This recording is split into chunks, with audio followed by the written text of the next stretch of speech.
Awakened specialisation high school में कुछ लड़के कंग जियोंग को अपनी पावर्स से ब्रूटल तरीके से मारते हैं, लेकिन हर बार जियोंग अपने आप को हील कर लेता है क्योंकि उसके पास है रीजेनरेशन की एबिलिटी।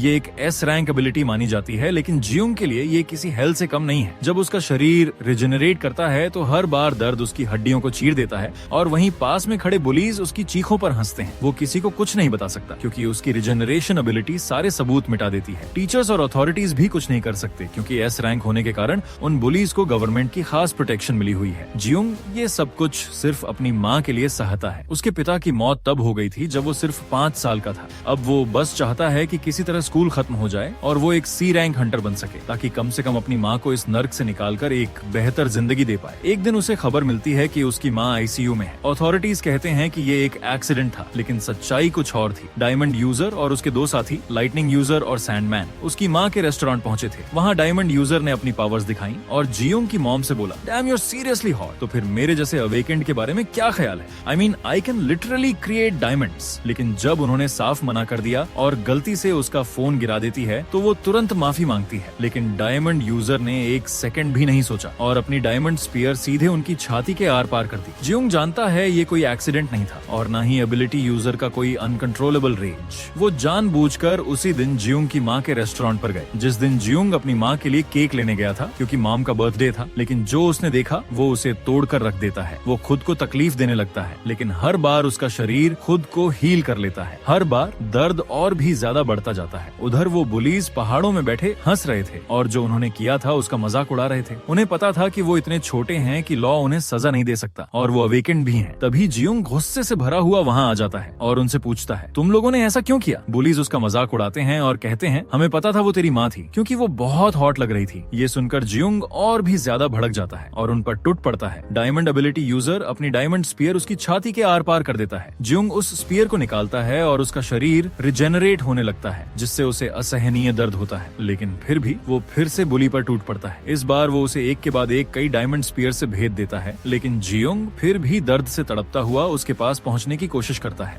डायमंड एबिलिटी यूजर अपने दोस्त से कहता है जिसके पास लाइटनिंग एबिलिटी है, इस पर लाइटनिंग से अटैक कर। लाइटनिंग अटैक होते ही जियोंग जमीन पर गिर पड़ता है। जैसे ही बुलीज जाने लगते हैं, जियोंग डायमंड यूजर का पैर पकड़ लेता है और पूछता है, तू कहाँ जा रहा है? ये देखकर बुली और भी गुस्सा हो जाता है और बार बार जियोंग को मुक्के मारने लगता है, लेकिन जियोंग रेजिस्ट करता है और दर्द सहता रहता है सिर्फ अपने रिवेंज के लिए। फ्रस्ट्रेटेड होकर डायमंड यूजर अपने तीसरे दोस्त को बुलाता है, सैंड एबिलिटी यूजर को। सैंड एबिलिटी यूजर आगे आता है। सबसे पहले डायमंड यूजर की हेल्प से वो जियोंग के चारों तरफ एक हार्ड शेल बना देता है, एक बॉल की तरह। फिर अपनी सैंड एबिलिटी से वो उस बॉल को जमीन के अंदर गहराई में दबा देता है। अब जियोंग एक डायमंड प्रिजन के अंदर फंस चुका था। वो पंचेस मारकर बाहर निकलने की कोशिश करता है, लेकिन उसमें कोई खरोंच तक नहीं आती। धीरे धीरे अंदर सांस लेना भी मुश्किल होने लगता है क्योंकि अंदर ऑक्सीजन की कमी होने लगती है। जियोंग बेहोश हो जाता है, लेकिन उसकी रिजेनरेशन एबिलिटी हर बार उसे जबरदस्ती होश में लाती है और हर बार दर्द पहले से ज्यादा होता है। खुद को बिल्कुल बेबस महसूस करते हुए उसे अपनी माँ की आखिरी झलक याद आती है जब वो एबिलिटी यूजर के सामने कुछ कर नहीं पाई थी। उसी याद को सोचकर जियोंग फिर से डायमंड को घूंसे मारने लगता है। अब बस एक ही मकसद है, बाहर निकलना, चाहे जितनी भी ताकत लगानी पड़े, चाहे जितना भी वक्त लग जाए। 5 साल बाद वो तीनों एबिलिटी यूजर्स टीवी पर इंटरव्यू दे रहे होते हैं। अब वो अवेकेंड इंडिविजुअल्स के तौर पर फेमस हो चुके हैं। इंटरव्यू के दौरान एंकर उनसे एक अफवाह के बारे में पूछता है कि 5 साल पहले उन्होंने लगभग एक सिविलियन को मार दिया था क्योंकि उनमें से किसी एक ने अपनी पावर पर कंट्रोल खो दी थी। डायमंड यूजर रोने लगता है और ऑडियंस को बताता है कि वो सिविलियन उसके क्लोज फ्रेंड की माँ थी। वो मानता है कि उस वक्त उसे अपनी पावर पर कंट्रोल नहीं था और वो अपने एक्शंस के लिए माफी मांगता है। वो ये भी कहता है कि उस दिन के बाद से उसने अपने दोस्त को फिर कभी नहीं देखा और अब वो उससे पर्सनली माफी मांगना चाहता है। अचानक ऑडिटोरियम का मेन डोर अपनी जगह से उड़कर उसकी तरफ आता है, लेकिन डायमंड यूजर अपनी एबिलिटी से अपने हाथों को हार्डन करके उस दरवाजे को रोक लेता है। ऑडियंस घबरा जाती है और ऑडिटोरियम से भागने लगती है। फिर एक आदमी मेन डोर से चलते हुए अंदर आता है। एक पल में ही एक पंच सीधे डायमंड यूजर के फेस पर लैंड करता है और डायमंड यूजर सीधा रूम की दीवार से टकराता है। एक आदमी जो हड्डियों का सूट पहने होता है सामने खड़ा होता है और कहता है, finally I got out you fuckers. Jeong बताता है कि उस डायमंड प्रिजन में उसने सालों बिता दिए बस एक ही काम करते हुए, उस डायमंड को पंच करना। उसे ये तक नहीं पता था कि कितना टाइम बीत चुका है। हवा, खाने और पानी की कमी से वो कई बार मरने की हालत में पहुंच गया था, लेकिन उसकी रिजेनरेशन एबिलिटी ने हर बार उसे जिंदा रखा। हालांकि हर बार ये प्रोसेस असहनीय दर्द देता था, लेकिन रिजेनरेशन के साथ ही उसकी बॉडी पहले से भी ज्यादा स्ट्रॉन्ग बनती रही। धीरे धीरे उसका एक्सोस्केलेटन एक्सोस्केलेटन विजिबली डेवलप होने लगा। 5 साल तक जियोंग ने वो दर्द सहा। हर चोट के साथ उसका शरीर टूटता और फिर रिजेनरेट होकर और भी पावरफुल बनता जाता। उसने कभी हार नहीं मानी और लगातार डायमंड को पंच करता रहा जब तक कि वो आखिरकार टूट ना गया। लेकिन इन 5 सालों में बहुत कुछ बदल चुका था। जियोंग ने अपने शरीर को पूरी तरह डिस्ट्रॉय कर और बार बार रिजेनरेट होकर वो एक डीमन बन गया था, एक ऐसा मॉन्स्टर जिसकी हड्डियों पर एक मजबूत एक्सोस्केलेटन था। और अब प्रेजेंट में डायमंड के साइड किक्स लाइटनिंग यूजर और सैंडमैन को समझ ही नहीं आया कि उन्होंने अभी क्या देखा और ये बंदा कौन था जो उनके सामने खड़ा था। वो किसी इंसान से ज्यादा एक मॉन्स्टर लग रहा था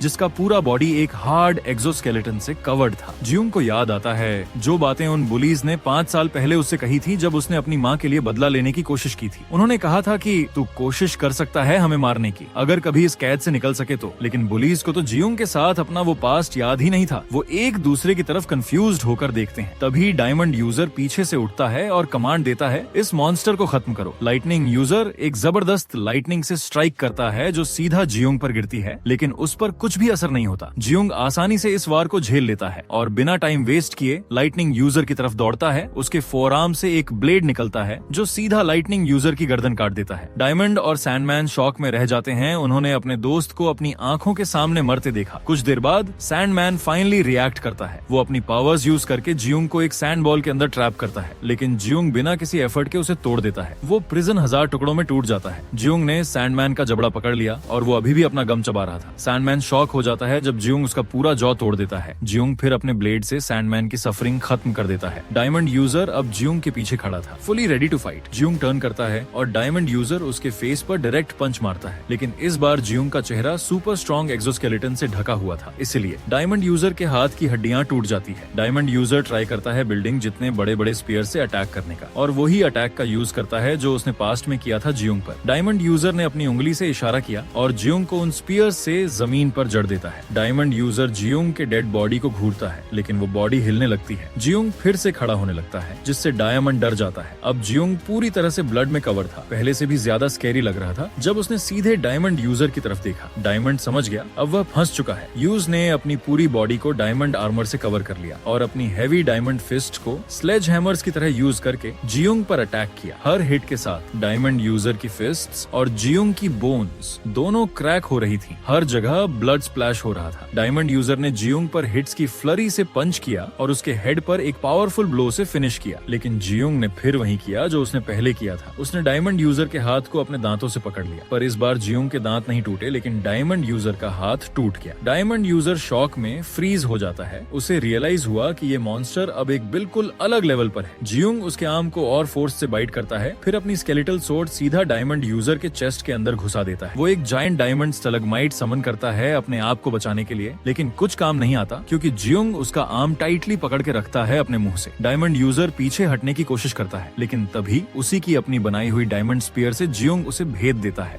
जियोंग उसकी तरफ बढ़ता है। डायमंड चीख रहा था, रुको, बस करो, लेकिन जियोंग के माइंड में सिर्फ रिवेंज था और उसने डायमंड यूजर की प्लीज को इग्नोर कर दिया। उसने डायमंड को उसके खुद के डायमंड स्पाइक से स्टैब किया, जिससे वो वीक और हेल्पलेस हो गया। डायमंड यूजर मुश्किल से बोल पा रहा था। उसने उसके सामने खड़े मॉन्स्टर से पूछा, हु आर यू? जियोंग ने अपने फेस से स्कल मास्क हटाया और तभी डायमंड यूजर को अचानक याद आता है ये वही लड़का था जिसे वो वर्म बुलाते थे और बुली करते थे जब वो स्कूल में थे। उसे यकीन था ये वही वर्म है। जियोंग ने उसकी बात अनसुनी कर दी और फिर एक आखिरी वार किया। उसने डायमंड यूजर की गर्दन पकड़ी और अपनी स्केलेटल सोर्ड को उसके मुंह से घुसाकर सिर के पीछे से निकाल दिया। जियोंग ने देखा कि डायमंड यूजर की लाइफ उसकी आंखों के सामने धीरे धीरे खत्म हो रही थी। अपना रिवेंज लेने के बाद जियोंग का गुस्सा फाइनली शांत हो गया। उसने अपने आसपास देखा 3 डेड बॉडीज ब्लड के पूल्स में पड़ी हुई थी। पूरा ऑडिटोरियम डिस्ट्रॉय हो चुका था। सिर्फ जियोंग ही जिंदा था। सिर्फ एक चीज जो मूव हो रही थी वो ब्लड के पूल में उसकी रिफ्लेक्शन थी। तभी एक ग्रे क्लाउड ने बिल्डिंग को कवर कर लिया और बारिश शुरू हो गई। जियोंग अपने घुटनों पर गिर गया, अपने ऊपर पानी गिरता हुआ फील कर रहा था। उसने जोर से चिल्लाया। 5 साल के एंडलेस सफरिंग और पेन के बाद उसे कोई आइडिया नहीं था कि वो आगे क्या करेगा। कुछ टाइम बाद जियोंग अपने आप को एक हॉस्पिटल में पाया। एक वार्म ब्लैंकेट उसके ऊपर लपेटा हुआ था। वह हॉस्पिटल बेड पर लेटी हुई इंसान को घूर रहा था। बिलीव नहीं कर पा रहा था। उसकी मॉम अभी भी जिंदा थी।